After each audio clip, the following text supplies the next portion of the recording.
வந்து பிரஸ்ட் கேன்சருக்கு என்னென்ன பண்ணணும் அப்படின்னு பாத்தீங்கன்னா, முதல்ல சுய பரிசோதனை. எல்லா பெண்களுமே 30 வயசுக்கு மேலேயே நீங்க வந்து உங்க மார்பகத்தை சுயமா பரிசோதனை பண்ணி பார்த்துக்கணும். 40 வயசுக்கு மேல இருக்கிற பெண்கள் வந்து வருஷம் ஸ்கேன் பண்ணியும் இல்ல மருத்துவர்களை போய் பார்க்கறதும் நல்லது. சோ மார்பக புற்றுநோய் படி பாத்தீங்கன்னா, எல்லா கட்டியும் மார்பக புற்றுநோய்னு சொல்ல முடியாது. மார்பகத்துல சிறு வயசுல, அதாவது ஒரு 15-20 வயசுக்குள்ள இருக்கிற பசங்களுக்கும் இந்த மாதிரி கட்டி வரும். அது வந்து ஃபைப்ரோ அடினோமான்னு சொல்லுவோம், அதாவது கொழுப்புத்தன்மையினால வர ஒரு கட்டி.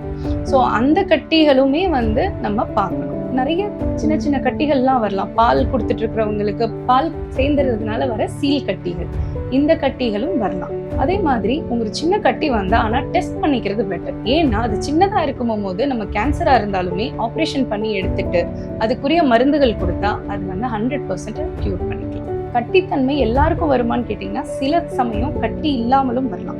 அந்த சமயம் எப்படி இருக்கும்னா, ஒரு மார்பகம் மற்றும் வீங்கின மாதிரி இருக்கலாம், சிவப்பா இருக்கலாம். இதை தவிர்த்து நம்மளோட காம்புல இருந்து தண்ணி, நீர், ரத்தம் இந்த மாதிரி வரலாம். கேன்சர் ஸ்டார்ட் ஆகிற ஸ்டேஜ்ல சிலருக்கு அந்த காம்பு உள்ள போயிடும். ஸோ அந்த மாதிரி இருக்கிறவங்க வந்து உடனடியா வந்து மருத்துவர்கள் பார்க்கறது பெட்டர்.